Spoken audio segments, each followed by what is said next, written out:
أعوذ بالله من الشيطان الرجيم بسم الله الرحمن الرحيم إن الحمد لله نحمده ونستعينه ونستغفره ونعوذ بالله من شرور أنفسنا ومن سيئات أعمالنا من يهده الله فلا مضل له ومن يضلل فلا هادي له وأشهد أن لا إله إلا الله وحده لا شريك له وأشهد أن محمدا عبده ورسوله.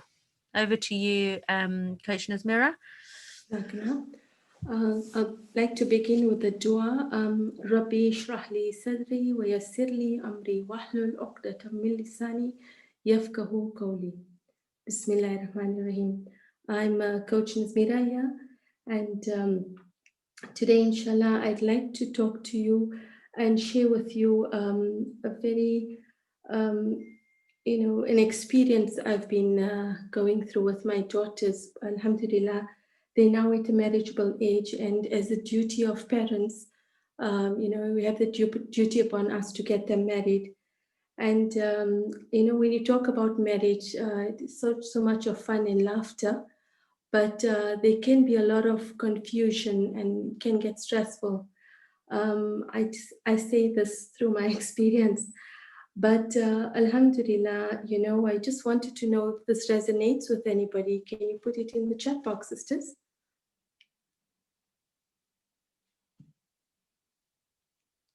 Nobody's getting their kids married or planning that or looking forward to it. Yes, Alhamdulillah. Thanks, Rakshanara.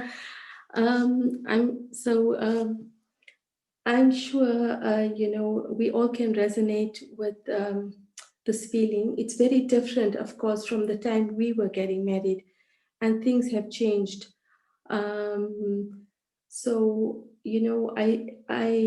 have been enjoying with these conversations with my daughters, and I found it's very useful because it's a journey that I'm going on as well, because I find that as parents, obviously in my case, I'm new at this, so I have to learn a few things. And with that in mind, I put these 3 useful steps to help me navigate through this fun yet challenging time. So I'm mindful of the time, so I'll dive immediately into the steps. I found, for me, I think the first step is deepening the connection with your child through communication. I think it's important that we, talk about marriage from a fairly reasonably, early age, because I think it just sets the foundation, inshallah, because that's the ultimate, desire of parents and obviously the child themselves to get married. So with that in mind, I think starting a conversation, and with girls, it's easier because in some way they're already fantasizing about the weddings and, think about the perfect dress, the wedding venue, menu, flowers, and the list goes on. And I think it's nice when you start up the conversation and you ease them in, and they listen with an attentive ear and they get comfortable, then they start trusting you and you begin to get curious, because it's only through these conversations that you begin to identify with what they want. Because as parents, we know a lot of what they may want, but not everything. So I think it's through these conversations, and then it's important to be attentive. And as you dwell deeper into these conversations, it is very, we need to be careful not to judge, because the minute you judge, that connection breaks. I tell you, really, it does. So, and then they don't want to share anymore. The trust breaks. And I don't think that's a great start then. And as you go through this, your child will teach you some things, because bear in mind, like within my experience, it's already 20 plus years I've been married, and things have changed. And I think the upcoming generation, their experience of marriage is a little bit different. So, and this is where they see things differently and to what we see. And, they separate realities here. And it can become a bit clashing if you do not, see things through their eyes. And they can get a bit they do get a bit angry, and it can be a bit frustrating if you're not on the same page with them. So it's important, if it's not an easy thing, but a little bit of empathy, and then it, inshallah, with the help of Allah, that level increases, and you begin to see how tough it can be for them, and then you begin to see through their eyes. And it's when you see through their eyes, the empathy kicks in automatically. You can feel that fear, the frustration, the anger, and other various emotions that may come up. Obviously, I know I've mentioned negative emotions, but they are obviously, it's a lot of excitement. It's I don't know, can you share any emotions that come to mind with you? Or when you get married, a lot of emotions come up. I mean, obviously it's such an exciting, beautiful time in your life. And you, especially when you have girls, there's just so much to do and think about, and preparations and things like that. So the conversations can go on and on and on forever. But I think there comes a point in time, you know, yes, exciting, confusing, overwhelming, alhamdulillah, the rolling in, sisters. So I think, then swiftly this takes you into the deep conversation, and the tricky questions come up.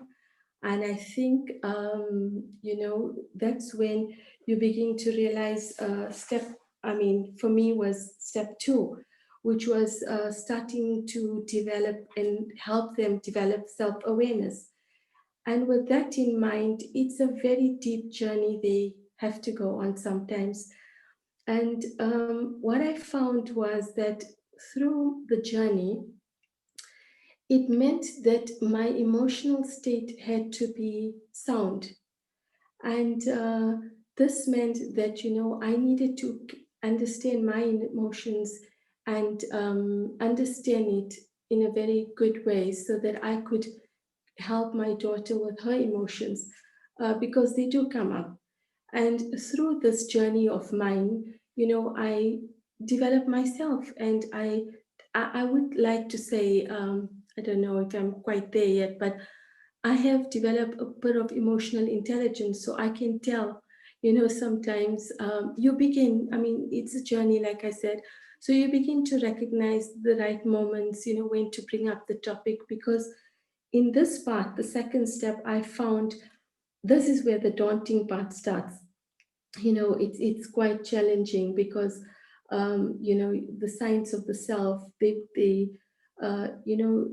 asked, they need to reflect on who they are, and that's not an easy thing. But alhamdulillah, I think, they start looking at themselves, their nafs, the whole self, the whole being, which is the psychological, physical, spiritual side.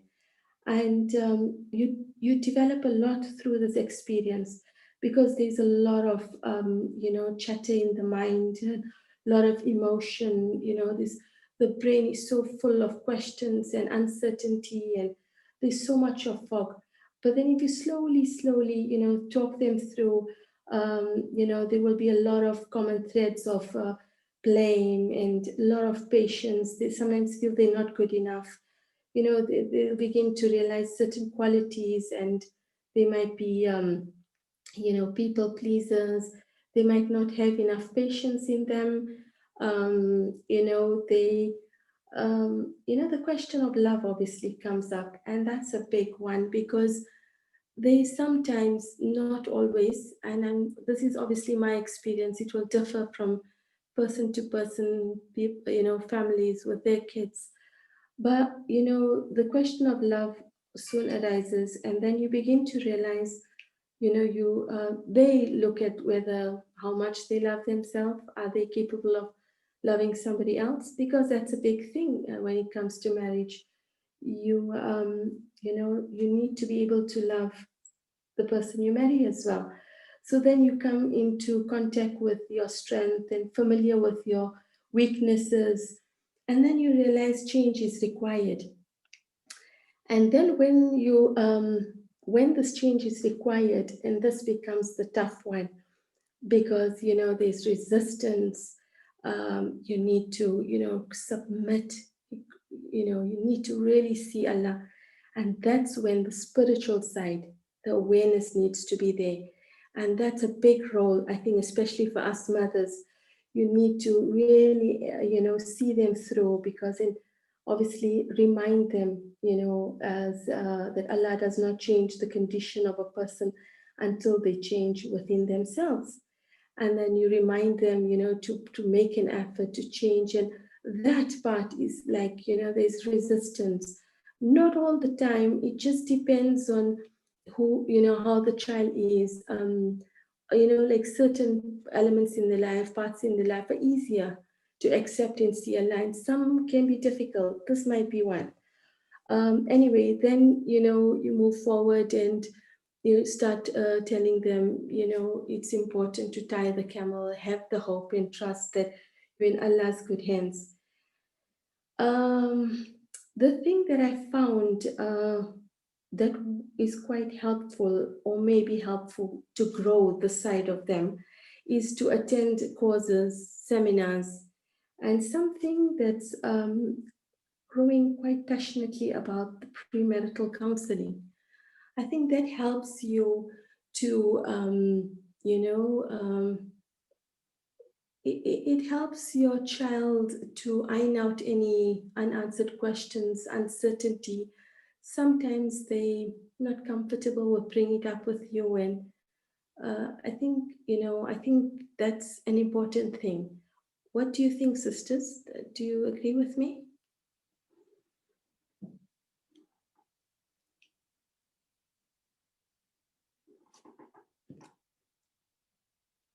Yes, thanks. Definitely, yes.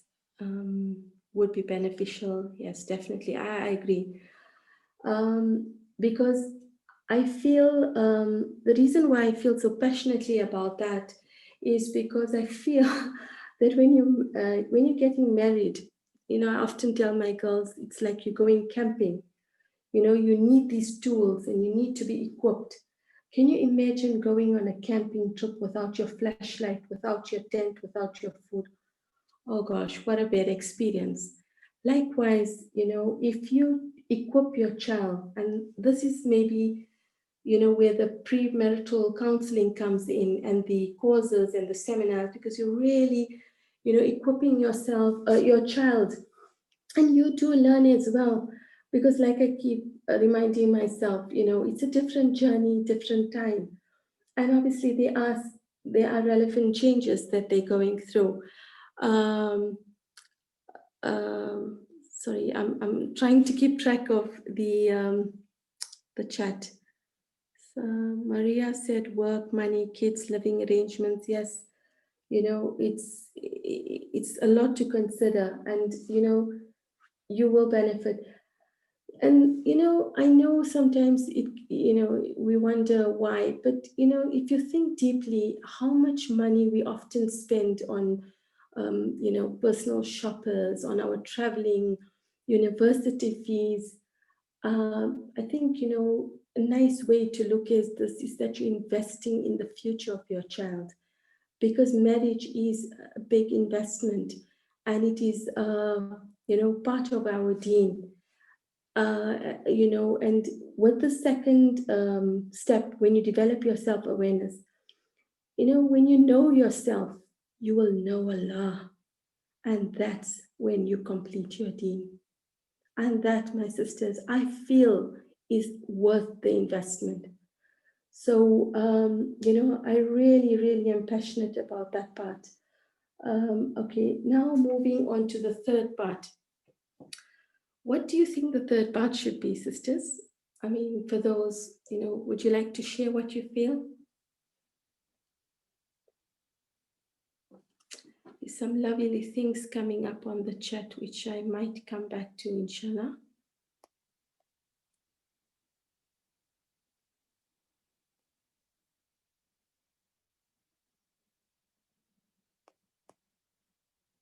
Expectations. Yes, I think expectations.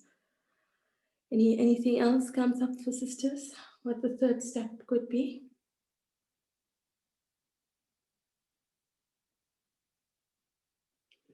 Well, for me, I think what I found was networking becomes important because now you've almost prepared your child. You've had the initial conversations. You go into that. Now, Alhamdulillah, your child is ready. But then you need to go out there and meet the people, meet different families in a very informal manner. Um, and inshallah, meeting, it's when you meet the families, you find the spouses. But there are a few things that I found is very vital. Again, through experiences, I found it's very, very important to go in with zero expectations, for the parent as well as the child, especially on the first few meetings. And because both ends, you don't know what to expect. And this is quite deep because so much comes up. It's I'm in awe at how much detail there is in this networking. I have to say, it didn't come easily to me. I found this part a bit difficult because it was daunting for me as well as my daughter. And that's why it's very, very important, like I said earlier, to be emotionally intelligent, because this is the tricky part for me. I think I found this part. You know, you need to be able to go out there.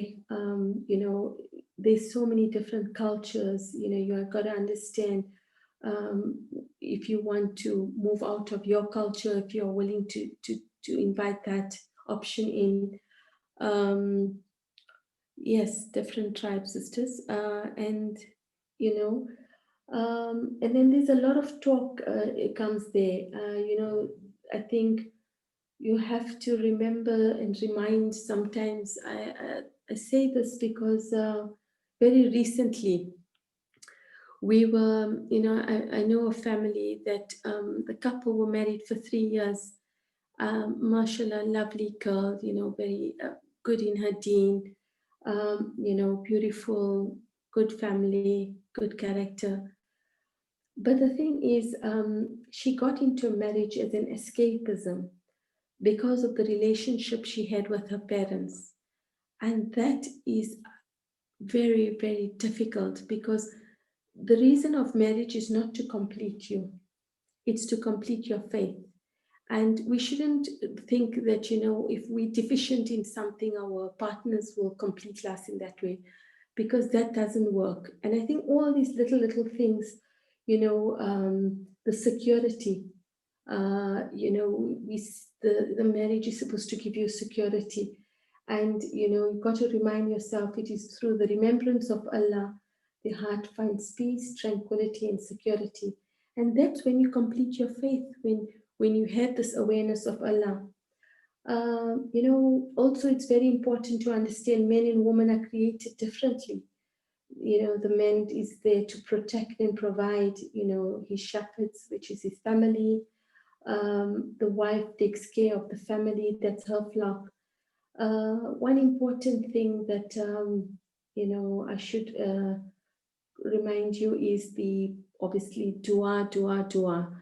But istikhara, you need to try and get familiar with istikhara. It's important to, seek the guidance of Allah, teach that to your daughter, become very familiar, because it helps you, it settles your mind, because you're handing that decision up to Allah. Because I think when you come to the third step, sometimes it's so overwhelming to the kids, because again, I do say networking, but I think you have to be careful, because if it becomes too much people, too many, too quickly, it goes too fast, the kids do get overwhelmed, as well as the parents.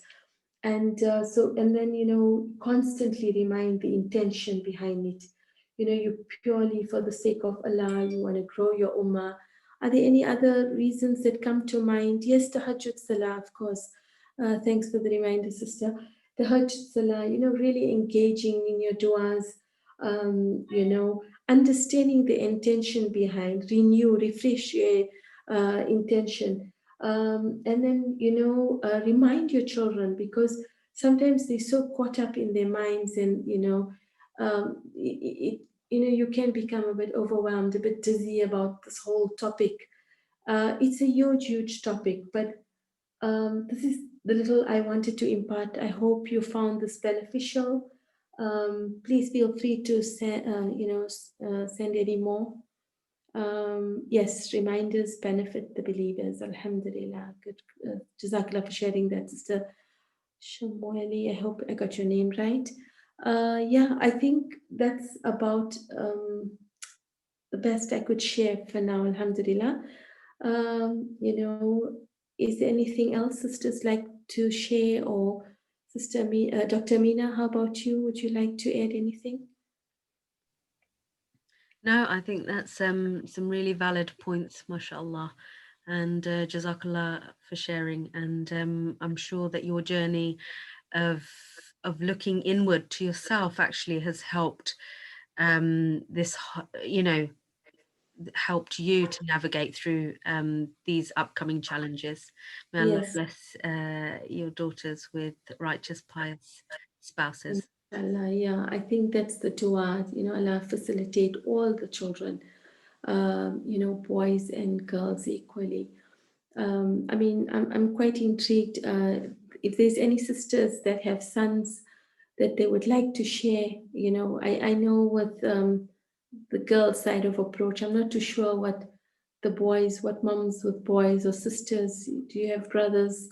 Do you know what it feels for them, what the topic of marriage means to them? Does it come a bit easy, or do they need to be pushed? Um, I know, speaking to some mums, I was strangely enough over the couple of months, I've been speaking to moms with boys, and I remember, she said, "It's so difficult. I wish my son found somebody at university." And I, the thing that I feel is it does take the pressure off the parents sometimes. But I think,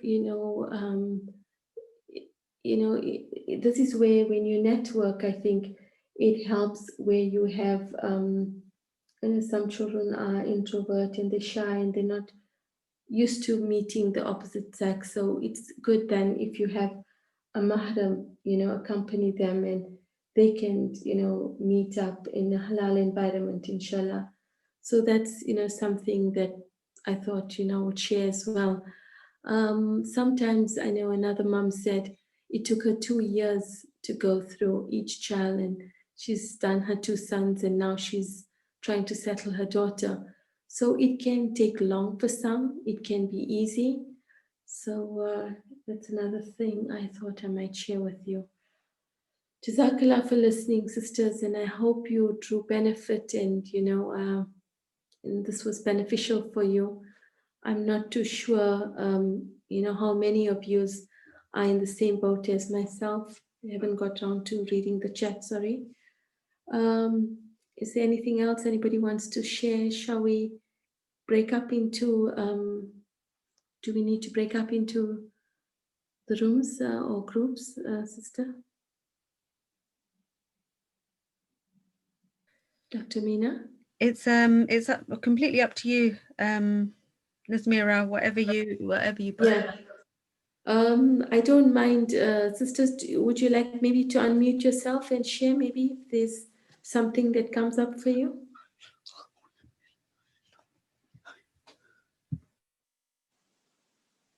I think maybe if you do the breakup might be easier, if that's okay, Dr. Mina. Maybe Yeah, just I'll for split. 5-10 minutes, maybe, yeah, just a short one, inshallah. Okay, inshallah. Jazakallah. That's strange. Okay. I'm just going to pause recording, inshallah, and then split everyone up into breakout rooms for 10 minutes, inshallah. Is that all right Yeah. with you, Nazmeera? Okay. Yeah, sure. Because, people can just reflect on what they heard. They want to share anything, their own experiences, something they heard, something they know, anything, inshallah, will be useful. Yeah, Jazakallah. or just a chat. Yes, We of love course. a good old chat. Of course. Okay. Yes, yeah. Assalamu alaikum and welcome back. Coach Nazmeera, did you want to share your takeaways and then close the session, inshallah? Yes, inshallah. I think we had a different, a good, interesting chat in my group where, there was a sister looking for 6 years and she's been struggling to find a partner for her daughter. So I think, we were talking about that, how difficult she's found that journey, especially being a widow. And then, interesting enough, we had another sister. She's been quite lucky, I think. What I we had a different case scenarios here. The sister has two daughter-in-laws from different cultures, and that sometimes can be tricky. But she's been lucky, alhamdulillah. I think she's easygoing, and she said it's just been beautiful, and they enjoy coming to her. So it and I, cultural cultures sometimes can be difficult, but I think, as we can see from the sister, it's it doesn't have to be difficult. It's up to the individuals, inshallah. And then during the lockdown, alhamdulillah, she had her daughter's wedding. Because I know I can resonate with this. We've had many Zoom links to weddings, which was interesting to watch. Often you have to obviously get ready, makeup, beautiful clothes. This, you could just sit in your PJs and be present at a destination wedding. It's become amazing these days. My daughters and I quite enjoy that. Yeah, and then I think there was a sister which unfortunately she couldn't complete a conversation where she's got, destination, a boy from another country. I think she said back home. So that can be, obviously, I think she needs some advice with that. Yeah, so it's interesting. Did anything come up for any sisters that you'd like to add? Otherwise, Coach Nazmeera, there was one question posed by somebody in mind. We had a very interesting conversation. One of the things that everybody talked about and really, really strongly felt about was about self-awareness. And they said, parents need to encourage the children, about being sorry, self-aware. Yeah. sorry, I didn't But get. about being self-aware, encouraging Yeah, your children to be self-aware so they're confident and not looking for that from their partner. yeah, They thought that resonated with quite a few of the sisters in my group. And right, one of the sisters did pose a question, and she said, "Well, how much can we, because we became self-aware as we got older, so can yeah, we yeah, expect that of them?" And that was quite a valid point because they're quite young. They don't have our life experience, but we can't expect it. We can just, I guess, direct them I to think, reflect. yeah, I mean, obviously, I'm not sure if I can give the correct advice, but I could just say, this is why, I think one of the things I mentioned about myself, and this is a topic in itself, actually. I don't know, perhaps if Allah wills, I can probably bring this in as a topic itself. When I spoke about the emotional intelligence, Mm, I think, I know all these things I speak about myself first. I think, we, as parents, whether you are parenting children or adults, or in my case now, getting them ready for the next phase in their life, I think the one important thing is that I've realized, and I'm sure a few of you will agree with me, is we cannot teach them everything, as we think we can. But I think if you give them this, equip them with, how to handle and maintain, and the emotions, and how to deal with the emotions, how to deal with it when it comes to hurt, anger, conflict situations. Obviously, if they know that skill, I think, obviously we all are on our journey. Marriage is a journey in process, and it will continue to be, because you will learn and develop. And in the beginning, obviously, it's just between you and your spouse, and then in-laws. Then, inshallah, the kids come, and then they become teenagers, and it's an ongoing journey. So I feel, this is my opinion. I'm not saying it's right. If anybody would like to answer that in a better manner, perhaps, inshallah, please feel free to put it in the chat box. But I feel the emotional side of it is important, because I think it helped me as well. Because, a lot of blame will come in. Your child will feel they're not good enough. And when you start, like, if you are sound in that, you can able to take them from beginning to end to see that, look, this is how you deal with the, because, any emotion that comes up, inshallah, in the best of manner. And then obviously, Allah, we know we have the guidance and the help from Allah, and He'll see us through. And Allah does not burden us more than we can bear. So, we can then use this, inshallah. I hope that answers the question. Thank you. Okay. Thank you. Jazakallah. I think we can wrap up if that's okay with everybody. Yep, inshallah. Jazakallah khair for a very insightful conversation, Nazmeera. Really lots of food for thought. So inshallah we'll end with the dua. أعوذ بالله من الشيطان الرجيم. سبحانك اللهم وبحمدك نشهد أن لا إله إلا أنت نستغفرك ونتوب إليك. السلام عليكم ورحمة الله وبركاته.